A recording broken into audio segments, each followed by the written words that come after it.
आज हम WhatsApp university के बारे में बात करेंगे दोस्तों। ये सबसे बड़ा खतरा देश के इतिहास में होता जा रहा है। कैसे? आइए मैं आपको कुछ तथ्य बताता हूँ इसके। जैसे अभी आपने देखा होगा राहुल गांधी ने वायनाड से अपना पर्चा दाखिल करा, उसके अंदर व्हाट्सएप के अंदर हर जगह ये दिखाई दे रहा है कि लोगों के हाथों में पाकिस्तान के झंडे हैं, राहुल गांधी के हाथ में पाकिस्तान का झंडा है।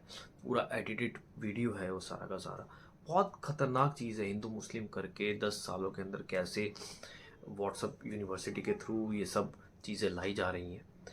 और एक तरीके से जो गोदी एंकर्स हैं, गोदी एंकर्स फिर भी एक बारी को डरते हैं कि उनके ऊपर केस ना हो जाए, तो वो फिर भी 50-50% रहते हैं। उनको डर रहता है केसेस होने का। लेकिन व्हाट्सअप एक ऐसी यूनिवर्सिटी है जिसका अभी तक फ़िलहाल कोई तोड़ है नहीं। सत्ताधारी पार्टी कोई भी हो, ये उसके लिए बहुत नुकसानदेह है। फ़िलहाल इसका जो फ़ायदा उठाया है वो सत्ताधारी पार्टी ने बहुत उठाया है, हिंदू मुस्लिम करके। ये हम देख रहे हैं आज की डेट में। और हमारे प्रधानमंत्री जी जो आजकल हम देख रहे हैं, उनके पास कोई विषय नहीं है कि उन्होंने 10 साल में क्या किया है, देश के लिए क्या नहीं किया है। वो अब ऐसी ऐसी चीज़ें लेके आ रहे हैं, जैसे कि हमने सुना था अभी हाल ही में उन्होंने कहा कि मंगल सूत्र तक पे आ गए वो लेडीज़ के, कि मंगल सूत्र आपके उठा के दे दिए जाएंगे अगर कोई अपोजिशन पार्टी आती है, या आपकी प्रॉपर्टी किसी और विशेष धर्म को दे दी जाएगी अगर ऑपोजिशन पार्टी आती है। तो मतलब उनके पास उनका कोई विजन आपको दिखाई नहीं दे रहा है हिंदू मुस्लिम करते हुए। वो पूरे का पूरा उसको धर्म से रिलेट करना चाह रहे हैं। और उन्होंने देख लिया है, समझ लिया है कि कैसे अंग्रेज़ों ने इतने साल इस देश पे राज किया है, ऐसे वो करना चाह रहे हैं। और ये सारा फैलाया जा रहा है व्हाट्सएप यूनिवर्सिटी के थ्रू, जो कि देश में मतलब इसकी अथया हो गई है इस टाइम पे, कि कैसे व्हाट्सएप का गलत इस्तेमाल किया जा रहा है। और अभी हाल ही में देखा हमने बीजेपी युवा नेता दिखाया गया है कि वो कह रही है कि 99 साल की लीज पर भारत को आपने आज़ादी दिलवाई कांग्रेस ने। वो ये कहती हुई हमें दिखाई दे रही है। और उसके अंदर मतलब व्हाट्सएप पे कुछ भी दिखाया जा रहा है धर्म से रिलेट करके, जो कि हमने देखा है कि उसका कोई प्रमाण नहीं है। और अब कांग्रेस का जो घोषणा पत्र है आपने देखा होगा कि उसके अंदर सबको समान अधिकार दिए गए हैं। और उसके अंदर अब हमारे प्रधानमंत्री जी, बीजेपी के नेता, गृह मंत्री जी ये कह रहे हैं कि कांग्रेस आई तो शरीयत कानून लेके आएगी, कांग्रेस आई तो मुसलमानों का फ़ायदा होगा, कांग्रेस आई तो जो आपकी प्रॉपर्टी है वो विशेष धर्म को दे दी जाएगी। और आप देखिए ये कांग्रेस का घोषणा पत्र है, हमने अपनी स्क्रीन पर लगाया है, आप देख सकते हैं।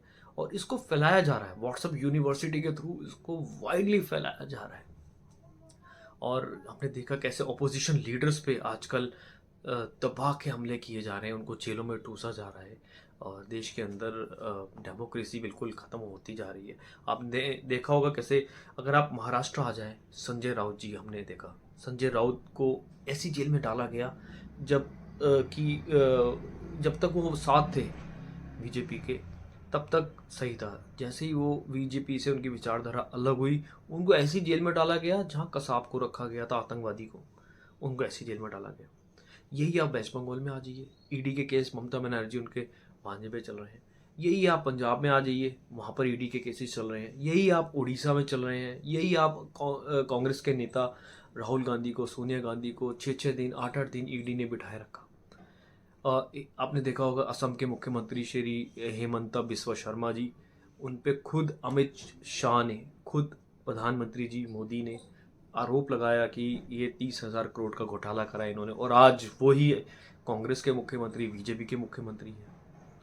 उस पर कोई वो नहीं है कि हाँ अगर उन्होंने करप्शन किया है तो आप में क्यों है वो। फिर उसके बाद आप महाराष्ट्र में आइए, अशोक चौहान जी जो कांग्रेस के मुख्यमंत्री थे महाराष्ट्र के, उन्होंने खुद प्रधानमंत्री जी जैसे शख्स ने उन्होंने कहा कि कैसे विधवाओं के पैसे पैसे हड़पे हैं उन्होंने। जो हमारे आर्मी की विधवाएं हैं उनके जो फ्लैट है वो हड़प लिए और 30,000 करोड़ का स्कैम किया है अशोक चौहान जी ने। आपने देखा, आपने हाल ही में खुद प्रधानमंत्री जी ने स्टेज पे कहा।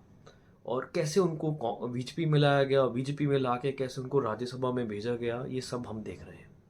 उसके बाद आप हेमंत बिस्वा शर्मा जी देख लिए, आपने अशोक चौहान जी देख लिए, आपने शुभेंदु अधिकारी जी जिन्होंने चिट फंड घोटाला किया है, करीबन 70,000 करोड़ का उसमें घोटाले में नाम है, वो बीजेपी में आए, उनके सारे दाग धुल गए हैं। ऐसे ही आप नवीन जिंदल को देख लीजिए, जो कांग्रेस के नेता थे, सांसद थे, मंत्री थे, जैसे ही वो बीजेपी में आए, ना ही वो बीजेपी में आए उनको, और उनको टिकट दे दिया गया। अभी हाल ही में लोकसभा से चुनाव लड़ रहे हैं वो नवीन जिंदल जी। मतलब आप देख रहे हैं कि ओपोजिशन लीडर्स को कैसे दबाया जा रहा है, मतलब डेमोक्रेसी को ख़त्म किया जा रहा है और व्हाट्सअप के थ्रू हिंदू मुसलमान किया जा रहा है। तो दोस्तों ये हमें देखना होगा कि हमारी कंट्री के अंदर कैसे डेमोक्रेसी को ख़त्म किया जा रहा है। तो अगर आपको अगले बार वोट अपना देना है, अगर आपको अगली बार अपने वोट का अधिकार आप चाहते हैं, कहीं आप ये ना हो कि रशिया और नॉर्थ कोरिया की तरह नॉर्थ कोरिया में भी आपने देखा होगा, जो किम जोंग करके हैं वहाँ के तानाशाह, वहाँ वोट होते ज़रूर हैं। वहाँ ये नहीं कि वोट नहीं होते, वो खाली तानाशाही है, वहाँ वोटिंग होती है, लेकिन ओपोजिशन लीडर्स को वहाँ पर मरवा दिया जाता है। जो भी उनके अगेंस्ट में खड़ा होता है वो उनको ख़त्म कर दिया जाता है। तो सेम यहाँ पर ये हमारी सरकार यहाँ चाह रही है। अब आपको देखना होगा, देश के लिए सोचना होगा कैसे प्रधानमंत्री जी इस देश में 10 साल पहले हम सब ने उनको वोट दिया, 2 करोड़ उन्होंने युवाओं को रोज़गार देने का फैसला करा, 15 लाख देने का फैसला करा, सिलेंडर को उन्होंने 200 रुपये बेचने की कहा कि बेच सकती थी सरकार, 450 का था। पेट्रोल उन्होंने कहा 30-35 रुपये लीटर बिक सकता है। जो डॉलर, जो रुपए की कीमत थी, कैसे वो उन्होंने कहा कि अभी बहुत हाई है, ये आधी हो सकती है। तो झूठ बोल के ये सत्ता में आए और इस टाइम भारत की जो स्थिति है वो आप देख सकते हैं। जो 55 लाख करोड़ पिछले 70 साल में कर्जा था, वो आज की डेट में 175 लाख करोड़ है। 175 लाख करोड़ ये कैसे हुआ पिछले 10 साल में? उसके जिम्मेदार कौन है? उसके जिम्मेदार क्या नोटबंदी है? उसके जिम्मेदार क्या जीएसटी है? उसके जिम्मेदार क्या माल्या, नीरव मोदी, ललित मोदी है? उसका जिम्मेदार कौन है? उसका जिम्मेदार हमारी जो सरकार ने डिसीजन लिए हैं 10 साल के अंदर, वो है। तो दोस्तों सोच समझ के अगली बारी वोट कीजिए और अपने वोट की कीमत समझिए। वोट ज़रूर करें, देश के लिए वोट करें और किसी पढ़े लिखे इंसान के लिए वोट करें जो मुद्दों पे बात कर सके। ये नहीं जो कि स्टेज पे आए और हिंदू मुसलमान करे। ये देश को बांटने वाली बात है दोस्तों। और सारे भ्रष्टाचारी, जितने भी भ्रष्टाचारी हैं, सबको अपनी पार्टी में ले आई है बीजेपी इस टाइम। जितने भी पिछले 5 सालों के अंदर करीबन करीबन 30 भ्रष्टाचारी जो खुद बीजेपी आरोप लगा रही थी, वो आज बीजेपी के अंदर है। मैंने आपको कुछ के नाम गिनाए, कुछ आप खुद गूगल कर सकते हैं, देख सकते हैं कितने भ्रष्टाचारी। कांग्रेस के सारे लीडर्स बीजेपी में आ गए, कुछ आम आदमी पार्टी के अभी एक मंत्री जी हैं केजरीवाल के जाने के बाद, वो आ गए। ओपोजिशन लीडर्स जो नहीं मान रहे उनको जेल में ठूसा जा रहा है, जो नहीं मान रहे उनको जेल में ठूस दिया है, और जो मान रहे हैं उनको बीजेपी में लाके उनके पाप धुले जा रहे हैं। तो दोस्तों ध्यान रखिए, देश के लिए सोचिए समझिए फिर वोट कीजिए। नमस्कार।